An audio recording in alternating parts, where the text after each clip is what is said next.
ಮಾನ್ಯ ಪತ್ರಕರ್ತ ಬಂಧುಗಳೇ, ಇಷ್ಟೋ ದಿನಗಳ ಕಾಲ ಏನು ರಾಜ್ಯದಲ್ಲಿ ಕಾಂಗ್ರೆಸ್ ಸರ್ಕಾರದ ಒಳಗಡೆ ನಡೆದಿರ್ತಕ್ಕಂಥ ಗೊಂದಲಕ್ಕೆ ಎಐಸಿಸಿ ಅಧ್ಯಕ್ಷರೇ ಬೆಂಗಳೂರಿಗೆ ಬಂದು 3-4 ದಿನಗಳ ಕಾಲ ಎಲ್ಲರನ್ನೂ ಕರೆದು ಮಾತುಕತೆ ಮಾಡಿ ಇದು ಪರಿಹಾರ ಮಾಡಲಿಕ್ಕೆ ನನಗೆ ಸಾಧ್ಯ ಇಲ್ಲ, ನನ್ನ ಕೈಯಲ್ಲಿ ಏನೂ ಇಲ್ಲ, ನನಗೆ ಬಹಳ ಬೇಜಾರಾಗಿದೆ, ನಾನು ಇದನ್ನು ಹೈಕಮಾಂಡ್ ಗಮನಕ್ಕೆ ತರ್ತೇನೆ ಅಂತೇಳಿ ಇಲ್ಲಿಂದ ಹೊರಟು ಹೋದರು.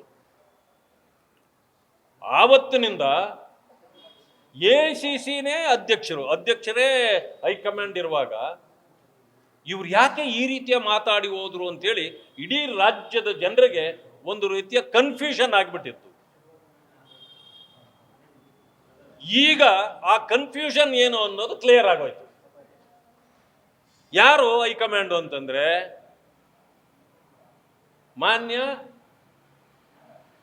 ವೇಣುಗೋಪಾಲ್ ಅವರು, ಎಐಸಿಸಿ ಜನರಲ್ ಸೆಕ್ರೆಟರಿ ವೇಣುಗೋಪಾಲ್ ಅವರು ಎಐಸಿಸಿ ಅಧ್ಯಕ್ಷರಿಗಿಂತ ದೊಡ್ಡವರು ಹೈಕಮಾಂಡ್ ಅಂತ ಈಗ ಅರ್ಥವಾಯ್ತು. ಯಾಕೆ ಅಂತಂದ್ರೆ ಸಿದ್ದರಾಮಯ್ಯ ಅವರು ಹೋಗಿ ಇವತ್ತು ಅವ್ರನ್ನೇ ಭೇಟಿ ಮಾಡಿದ್ದಾರೆ, ಡಿ.ಕೆ. ಶಿವಕುಮಾರ್ ಅವರನ್ನೇ ಭೇಟಿ ಮಾಡಿದ್ದಾರೆ.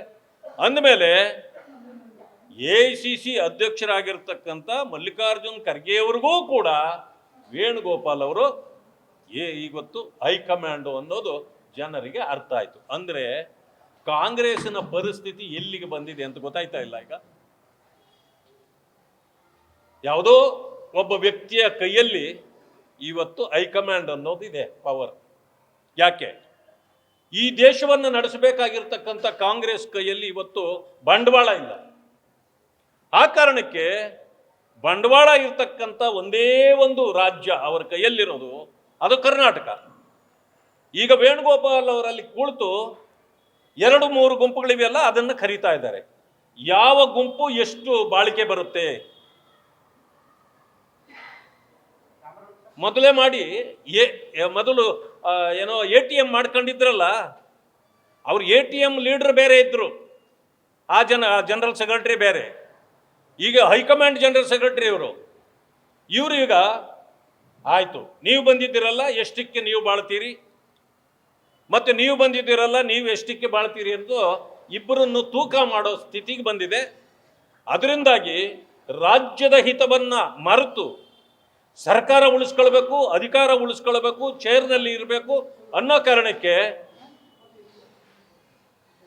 ಹೆಂಗಾದ್ರೂ ಮಾಡಿ ಉಳ್ಕೊಳ್ಬೇಕು ಅಂತ ಸಿದ್ದರಾಮಯ್ಯ ಅವರು, ಹೆಂಗಾದ್ರೂ ಮಾಡಿ ಪಡ್ಕೊಳ್ಬೇಕು ಅಂತೇಳಿ ಡಿ.ಕೆ. ಶಿವಕುಮಾರ್ ಅವರು ಪೈಪೋಟಿಗೆ ಬಿದ್ದು ಇವತ್ತು ರಾಜ್ಯದ ಸ್ಥಿತಿಯನ್ನು ಗಂಭೀರ ಮಾಡಿದ್ದಾರೆ.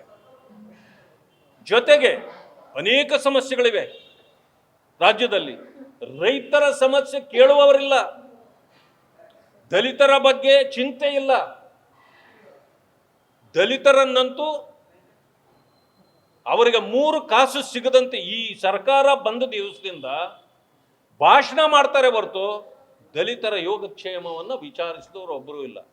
ಹೋಗಲಿ, ದಲಿತ ಲೀಡರ್ಗಳೇ ಇದ್ದಾರೆ ಪಕ್ಷದಲ್ಲಿ, ಅವರು ಕೂಡ ಮಾತಾಡಲ್ಲ.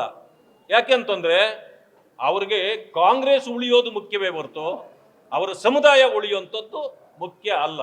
ಇಂಥ ಪರಿಸ್ಥಿತಿಯಲ್ಲಿದ್ದಾರೆ. ಈಗ ಇನ್ನೇನು 8ನೇ ತಾರೀಕಿಂದ ಬೆಳಗಾವಿಯಲ್ಲಿ ಸದನ ಪ್ರಾರಂಭ ಆಗುವಂಥದ್ದಿದೆ. ನಾವು ಉತ್ತರ ಕರ್ನಾಟಕದ ಭಾಗದ ಸಮಸ್ಯೆಗಳ ಬಗ್ಗೆ ಚರ್ಚೆ ಮಾಡಬೇಕು ಅಂತೇಳಿ ವರ್ಷಕ್ಕೆ 1 ಸಾರಿ ಚಳಿಗಾಲದ ಅಧಿವೇಶನವನ್ನು ಅಲ್ಲಿ ಮಾಡ್ತೇವೆ. ಆದರೆ ಈಗಾಗಲೇ 31 ಬಿಲ್ಗಳು ರೆಡಿ ಇವೆ ಅಂತೇಳಿ ಮೊದಲು ಬಂತು. ಈಗ ಇವತ್ತು ಬೇರೆ ಹೇಳಿದ್ದಾರೆ 21 ಬಿಲ್ಗಳು ಬೇರೆ ರೆಡಿಯಾಗಿದೆ ಅಂತ. ಅಂದ್ರೆ ಇದು ಬಿಲ್ ಪಾಸ್ ಅಧಿವೇಶನ ಮಾತ್ರನಾ? ನಡೆಯೋದೇ 9-10 ದಿವಸಗಳು. ಇದರಲ್ಲಿ ಕರ್ನಾಟಕದ ಈ ಉತ್ತರ ಕರ್ನಾಟಕವನ್ನು ನಿರ್ಲಕ್ಷ್ಯ ಮಾಡಬಾರ್ದು. ಇವತ್ತು ನೋಡಿ ನೀವು, ಅವರೇನು ರಾಜು ಕಾಗೆ ಅವರು ನಮಗೆ ಸಪರೇಟ್ ಸ್ಟೇಟ್ಗೆ ನಾವು ಒತ್ತಾಯ ಮಾಡ್ತೀವಿ ಅಂತಂದ್ರು. ಯಾಕಂದ್ರು ನಿಮ್ಮದೇ ಪಾರ್ಟಿಯವರು. ಅಂದ್ರೆ ನೀವು ತಾರತಮ್ಯ ಮಾಡ್ತಾ ಇದ್ದೀರಿ ಅಂತ ನಿಮ್ಮ ಮೇಲೆ ಇವಾಗ ಈಗಾಗಲೇ ಅವರು ಆಪಾದನೆ ಮಾಡಿದ್ದಾರೆ. ಈ ಆಪಾದನೆಗೆ ನೀವು ಉತ್ತರ ಕೊಡಬೇಕು. ನೀವು ತಾರತಮ್ಯ ಮಾಡಿದರೆ ಈ ರೀತಿಯ ಕೂಗು ಹೆಚ್ಚಾಗುತ್ತೆ. ಅದರಲ್ಲೂ ಕಾಂಗ್ರೆಸ್ಸು ರಾಜ್ಯ ಒಡೆಯೋದ್ರಲ್ಲಿ, ದೇಶ ಒಡೆಯೋದ್ರಲ್ಲಿ ನಿಪುಣರು. ಇದೇ ರೀತಿ ಉತ್ತರ ಪ್ರದೇಶವನ್ನು ಒಡೆದ್ರು, ಛತ್ತೀಸ್ಗಢವನ್ನು ಒಡೆದ್ರು, ಈ ಕಡೆ ಆಂಧ್ರ ಒಡೆದ್ರು. ಈಗ ಕರ್ನಾಟಕವನ್ನು ಒಡೆಯಲಿಕ್ಕೆ ಏನಾದರೂ ಪ್ರಯತ್ನ ಮಾಡ್ತಿದ್ದ ಕಾಂಗ್ರೆಸ್ಸು ಅಂತಕ್ಕಂಥ ಪ್ರಶ್ನೆ ಮೂಡ್ತದೆ. ಆದ್ದರಿಂದ ಈ ಬಿಲ್ಗಳನ್ನು ಪಾಸ್ ಮಾಡಲಿಕ್ಕೆ ನೀವೊಂದು ವಿಶೇಷ ಇದನ್ನು ಕರೀರಿ, ಇಲ್ಲಿ ಅಧಿವೇಶನವನ್ನು ಕರೀರಿ, ನಮ್ದೇನು ಪ್ರಶ್ನೆ ಇಲ್ಲ. ನೀವು ಎಷ್ಟು ಬೇಕಾದರೂ ಅಭಿವೃದ್ಧಿ ಪರವಾಗಿ ನೀವು ಬಿಲ್ಗಳನ್ನು ತಂದರೆ ನಾವು ಸಹಕರಿಸಲಿಕ್ಕೆ ಸಿದ್ಧರಿದ್ದೇವೆ. ಆದರೆ ಬೆಂಗಳೂರಿಗೆ ಸಂಬಂಧಪಟ್ಟಿರ್ತಕ್ಕಂಥ ಬಿಲ್ಗಳನ್ನು ತಗೊಂಡೋಗಿ ನೀವು ಬೆಳಗಾವಿಯಲ್ಲಿ ಕುತ್ಕೊಂಡು ಮಾಡ್ತಕ್ಕಂಥದ್ದು ಇದು ಸರಿಯಾದ ಕ್ರಮ ಅಲ್ಲ.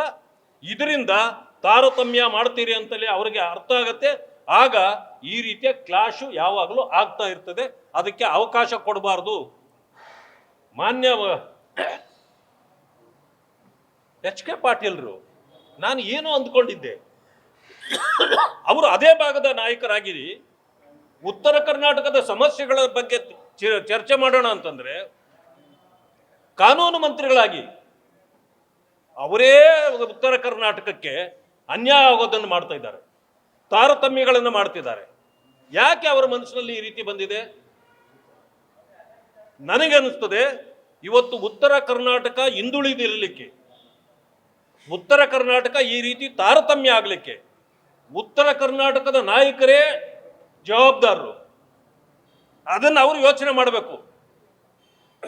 ಇವತ್ತು ಕಲ್ಯಾಣ ಕರ್ನಾಟಕದ ಭಾಗ ಯಾವ ಇಬ್ಬರು ಮುಖ್ಯಮಂತ್ರಿಗಳಾದರೂ ಅಲ್ಲಿ, ಆದರೂ ಕೂಡ ಯಾಕೆ ಹಿಂದುಳಿದಿದೆ? ಕಿತ್ತೂರು ಕರ್ನಾಟಕವೂ ಕೂಡ ಯಾಕೆ ಇವತ್ತು ಆ ಪರಿಸ್ಥಿತಿಯಲ್ಲಿದೆ? ಯಾವತ್ತಾದರೂ ಯೋಚನೆ ಮಾಡಿದಾರ ಅಲ್ಲಿನ ಜನರು ಅಥವಾ ಮುಖಂಡರುಗಳು? ಇವತ್ತು ತಾರತಮ್ಯ ಆಗ್ತಿದ್ರೆ ಅದು ಅವರದೇ ಕಾರಣ ಇದೆ. ಆದ್ದರಿಂದ ಅವರು ಎಚ್ಚೆತ್ತುಕೊಳ್ಬೇಕು. ಯಾರು ಈ ರೀತಿ ತಾರತಮ್ಯ ಮಾಡ್ತಾರೋ ಅವರಿಗೆ ತಕ್ಕ ಪಾಠ ಕಲಿಸ್ತಕ್ಕಂಥ ಕೆಲಸವನ್ನು ಅವ್ರು ಮಾಡಬೇಕು. ಗ್ಯಾರಂಟಿ ನ್ಯೂಸ್, ಸುದ್ದಿ ಖಚಿತ, ನ್ಯಾಯ ನಿಶ್ಚಿತ.